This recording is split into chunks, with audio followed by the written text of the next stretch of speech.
Well, Mr. McVitie, shall we give you a fashionable haircut today? Jenny cheerfully asked her client, looking in the mirror. She didn't mind that the elderly man used to come to the hair salon just to chat. He didn't really need a haircut. Jenny was his only friend, and he dropped by the salon to exchange a couple of phrases with her. The young woman was always friendly and never refused the elderly man a cup of tea. Jenny could keep up any conversation and was also very attractive. "Mr. McVitie, you really like our Jenny," joked the other hairdressers. "Maybe you should propose to her, because she's been a bride too long." "I would if I were 40 years younger. Jenny is a good girl, but it's too late for me to think about marriage now," joked the elderly man. "But I want to introduce Jenny to my nephew. She's shy, but he's a perfect guy, I swear." "Why can't he find a wife for himself?" the other women teased him. "Maybe he's ugly or disabled." "No, he's healthy. Robert is a good guy and not crooked at all. He's got enough health for 3 people. He works as a firefighter. He's brave in everything, except when it comes to women. As soon as he sees a girl, he loses his tongue and can't say 2 words. But you like it when men approach you with beautiful speeches, don't you?" "That's right, Mr. McVitie," Jenny smiled. "We girls become stupid like that when some ladies' man pours honey in our ears." "Maybe your Robert is a good guy, but forgive me, I don't want to meet him. I'm not ready to find my own destiny by such way. I want to find my prince by myself and fall in love at first sight. And maybe I'll regret it later. But I really want to have at least one passionate romance in my life. With flowers, courtship, restaurants, tender words, many, many beautiful words, so that I can remember it in old age, even if it turns out to be a lie." "You're a fool, women," the elderly man coughed. "You go after some talkative loafer who doesn't even answer you properly, and the good, serious guys are left out." Mr. McVitie, grunting, got up from the chair, looked at his reflection, which had become younger after the haircut, and turned to Jenny. "You have golden hands, daughter. Thank you." "Well, if you don't want to meet my relative, that's your right. But I wouldn't mind having such a relative. But anyway, I'll go now," said Mr. McVitie, and left the hair salon. "Well, I have to go too." Jenny hurried. "I have an important meeting today. Don't be mad, girls, but I'm leaving a little earlier and passing to you all my work." When Jenny disappeared behind the door, the remaining women in the salon immediately began to discuss her. "And why does everyone go to Jenny? What does she have that we don't? This old man, for example, he came the day before yesterday, saw that his beloved Jenny wasn't there and left. Literally every other client is hers," complained Heather, a tall, angular woman in her 40s. "That's true. How can we get Jenny out of the salon? Our profits would double." Angela nodded. "I've been working at the salon for 5 years since Jenny arrived. Half of my clients flock to her. She cuts hair better, you know." "No way. She cuts hair normally. She's just young and pretty. The men just switch over to her." "Angela, maybe you should be more gentle with them. Maybe then they wouldn't switch over as much," giggled Heather. "Besides, you seem more like a hairdresser from a poor neighborhood. You smoke too much, and you always mutter something under your breath. Listen, I wouldn't even sit in your chair." "Oh, come on, Heather. Did you graduate from the college for noble girls or something?" While the 2 envious women talked about Jenny, the girl was hurrying to her date. She had recently met a man who unexpectedly caught her eye from the very first moment they met. Stephen made an impression as a serious and responsible person, but he wasn't a bore. He knew how to court a woman and showered Jenny with compliments. She liked that he was passionate about his work, but always made time for her. Handsome, well-groomed, in a nice car, with a nice job and income. That's precisely how Jenny imagined the man of her dreams. They had only been seeing each other for a few weeks, but the girl was already ready to follow her prince to the ends of the earth. Mr. McVitie is so funny, Jenny thought about her conversation with the elderly man. He's always trying to set me up with his nephew. But really, how could he know that I'm not really listening to him? All I can think about is Stephen. I wonder where we'll go today.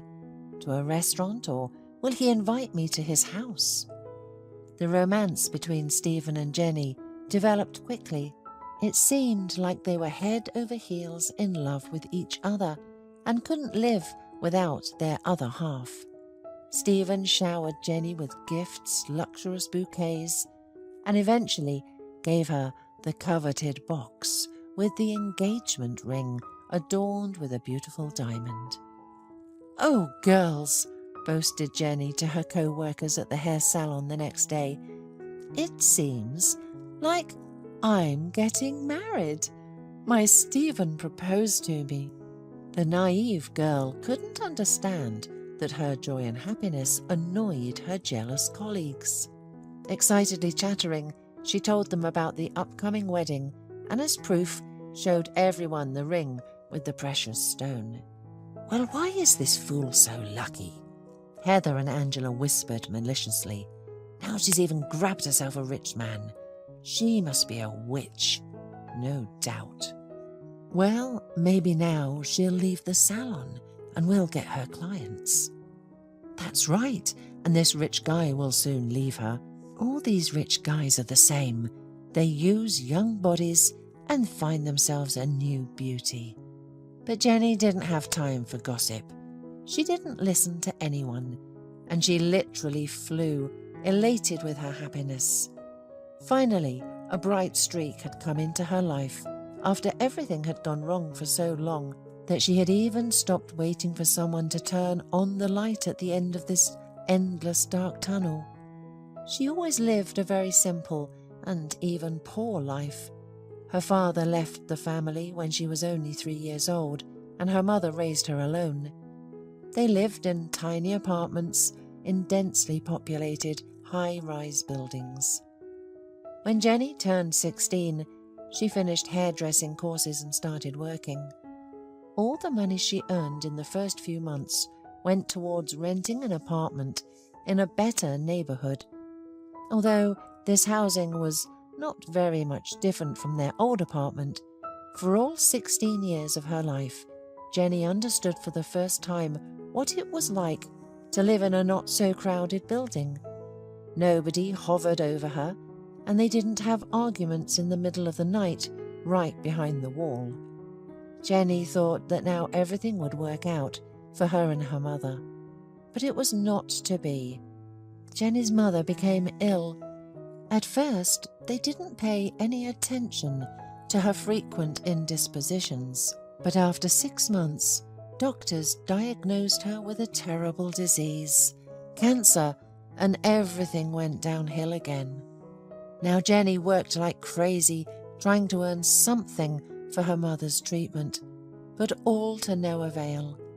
Her mother died a year later, leaving the girl completely alone. Her beloved work saved Jenny from loneliness. Jenny loved cutting people's hair. She did it with love and great enthusiasm. People felt it and always went to her with pleasure. At work, Jenny was distracted and forgot about her troubles, at least for a while.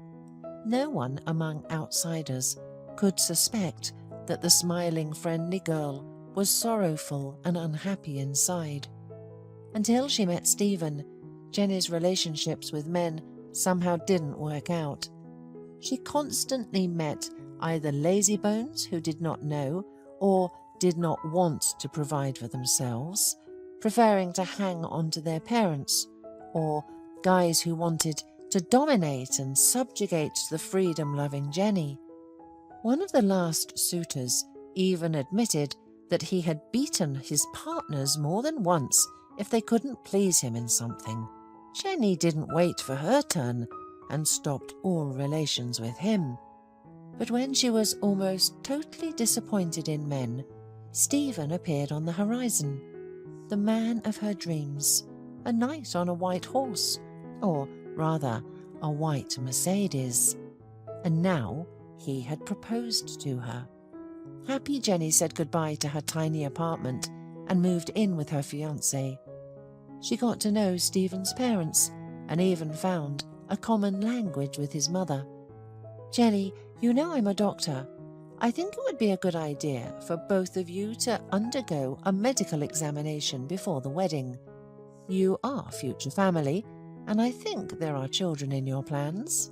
So, to consciously approach the issue of having children, you need to be examined immediately to know all the pitfalls in case anything happens."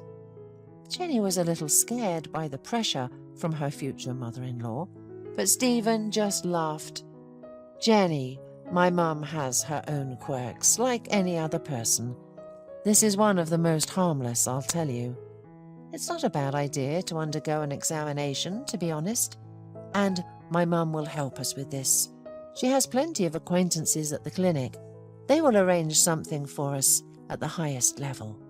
Jenny didn't want to argue with her future in-laws, especially since she understood that her mother-in-law was right in some way. "Well, kids, you're perfectly healthy, and as a mother and a doctor, I can give you my blessing," said her mother-in-law with a smile after a while. Jenny tried to smile back at her, even though she didn't trust the cunning woman very much. The wedding was only a week away, and the bride's thoughts were occupied with preparing for the upcoming celebration. Later that evening, Stephen was taking a shower after a long, stressful day at work, while Jenny lay in bed, scrolling through social media pages. Suddenly, Stephen's phone vibrated. Jenny accidentally glanced at the screen and saw the number and photo of a girl. Something sharp and cold pierced her heart. After hesitating for a split second, she took Stephen's phone in her hands and opened the message. "My love, I miss you. I long for your touch. I want to snuggle up to your hot body."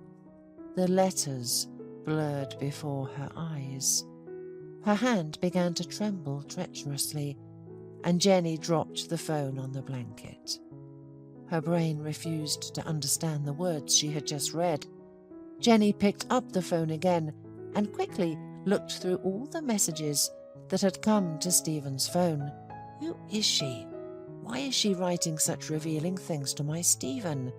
Clearly he has something with her, or at least had. Jenny couldn't gather her thoughts. Everything she saw only spoke of one thing. Her fiancé was cheating on her with this stranger. "Oh, darling, it's heaven to take a shower after a hard day," Jenny heard behind her. She turned to the smiling fiancé, who had just come out of the shower, and tears flowed from her eyes against her will. "What happened?" Stephen froze in the doorway from surprise. Then he noticed his phone in Jenny's hands and fell silent abruptly. "What is this?" the girl asked quietly. "Who is this woman? Why are you writing such revealing things to each other? Why does she have a photo in your phone? Are you sleeping with her?"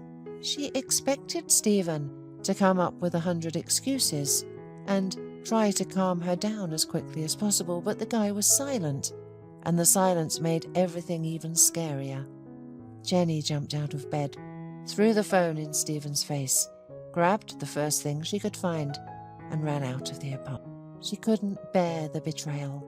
Not Stephen. Not him. There had been a lot of pain in her life, but she didn't expect it from him. It seemed to her that he loved her boundlessly, unconditionally, and that he would never betray her. And now her faith in him was trampled. "Mary, can I stay with you for the night?" she called her friend. "What happened? Why aren't you at home?" Mary asked, frightened. Jenny told her everything, and the enterprising friend decided that Jenny should not cry and grieve now, but urgently heal her sorrow at the nearest bar. She made up Jenny's crying face, dressed her up and dragged her to cheer up with alcoholic cocktails. Never let that goat get you down.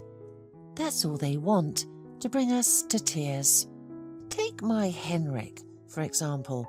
From the outside, everyone thinks he's such a quiet guy, but do you know how many times he's driven me crazy? If it weren't for the wine, I'd probably have gone crazy with him by now.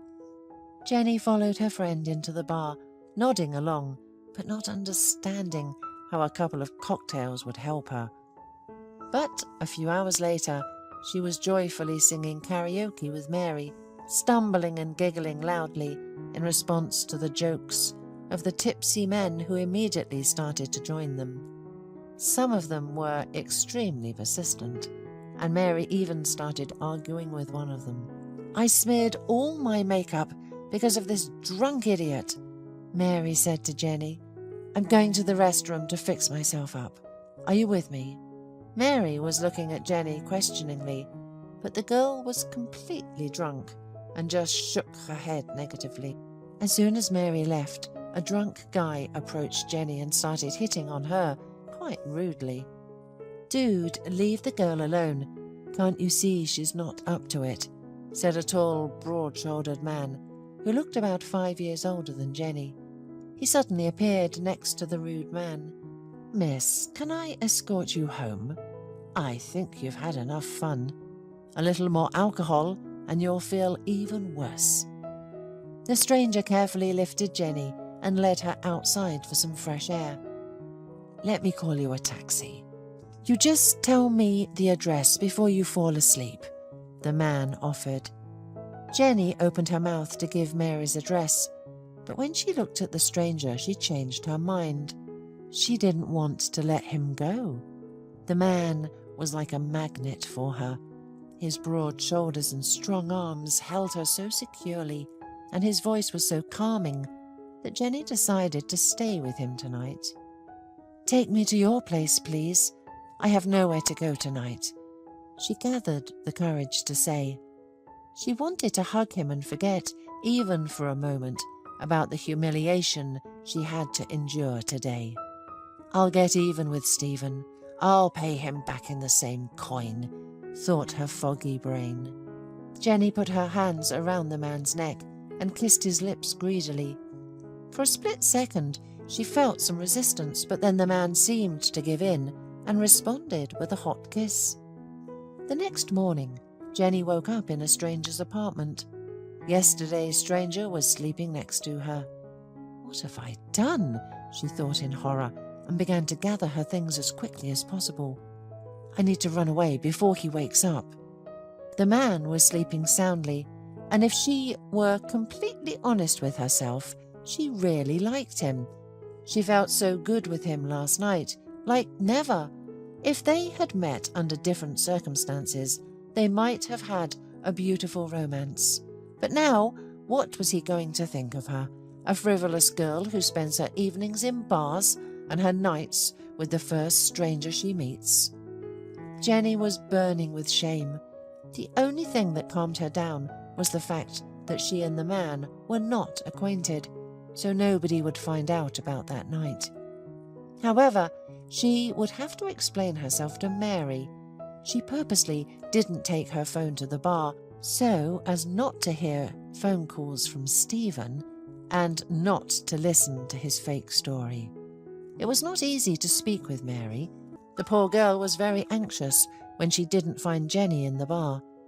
After questioning those present, she found out that Jenny had left with a man in a taxi. She was about to report her friend missing to the police when Jenny appeared at her doorstep. There were indeed about a dozen calls from Stephen and several SMSs on Jenny's phone. In them, he assured her that Megan was his ex-girlfriend, that she knew he had a fiancé, but continued to text him, and he could not dare to offend her and block her number. But now he finally did it. Jenny was desperate. Stephen was not guilty of anything, but she had behaved so stupidly right before the wedding. After a couple of weeks, during the honeymoon, Jenny felt slight dizziness and nausea. Tests confirmed that she was pregnant. Could it be the result of that one night? But no, it can't be. After all, she was with Stephen more often, and the likelihood that it was his child is immeasurably more significant. Jenny tried to calm herself down and forget about that night, like a dream that should dissipate upon awakening, leaving a light haze of regret for something that did not come true. But she never imagined to forget that night. On time, she gave birth to 2 boys and heard from the doctor what she had been afraid of all that time. The miracle did not happen. Her twins turned out to have the B blood type, while she and her husband had O. Under no circumstances could Stephen be their biological father. There was no point in hiding the truth, especially since Jenny's mother-in-law was a doctor, and sooner or later everything would have been revealed. Jenny understood that it would be incredibly difficult for her to handle 2 children at once, but she decided to tell the whole truth right away. And this woman kept throwing tantrums at me about Megan. Stephen was indignant, without even thinking that I would take you with your brats. Go back to their father. Jenny was picked up from the maternity hospital by her friend. 4 months had passed, 2 of the hardest months in Jenny's life. The babies got a little stronger in that time, and she made a difficult decision for herself. After placing them in daycare, she returned to work, bringing joy to her clients and disappointment to her colleagues. One of the first people to greet her was Mr. McVitie. "Jenny, how I missed you. How are your kids? How are you, my dear? I'm certainly happy to see you, but why did you go back to work so early?" "Well, there's not much to tell, Mr. McVitie. Good things are scarce. I split up with my husband." "What are you saying? How could this happen? What a scoundrel he turned out to be."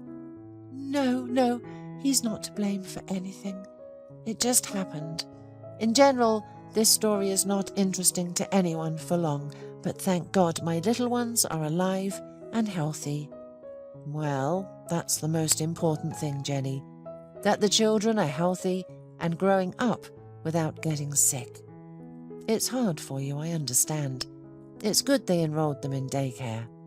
Yes, of course, it would have been better later, but there was no other way.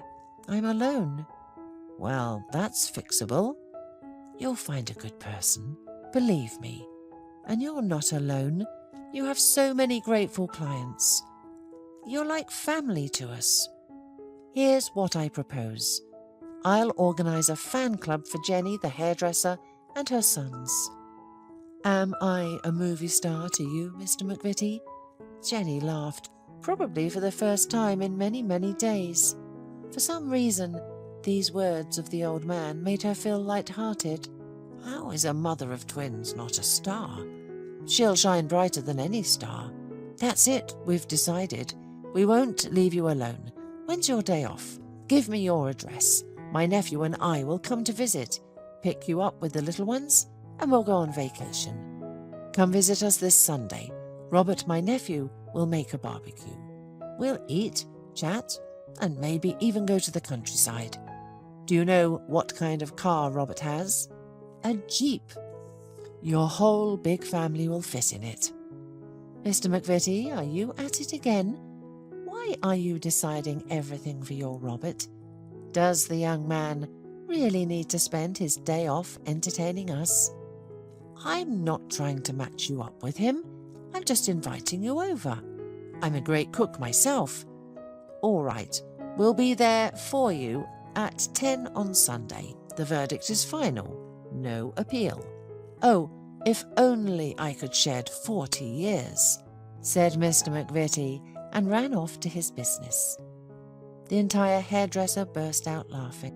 What an old man. Look, Jenny, If his nephew takes after him, don't let him go. But where am I supposed to go now with my kids? Jenny waved her hand. However, Jenny put on her best dress on Sunday morning and dressed her little ones in cute outfits. Just in time, the doorbell rang. Jenny hurried to open the door and almost fainted. Next to Mr. McVitie was the man from her dreams, the man with whom she had spent that magical, sweet night that gave her sons. "Is it you?" Jenny and Robert said this short phrase at the same time. "I don't understand anything. So you know each other?" Mr. McVitie was surprised. "Well, it turns out that we have already met," muttered Robert. Jenny began to tremble with a small, nervous shake. It was impossible to believe, but the father of her children was the nephew that Mr. McVitie had long dreamed of introducing to Jenny. And it was happiness for everyone. Now her boys would not grow up without a father, and their young mother would not bite her tear-stained pillow at night. After all this, who can deny destiny?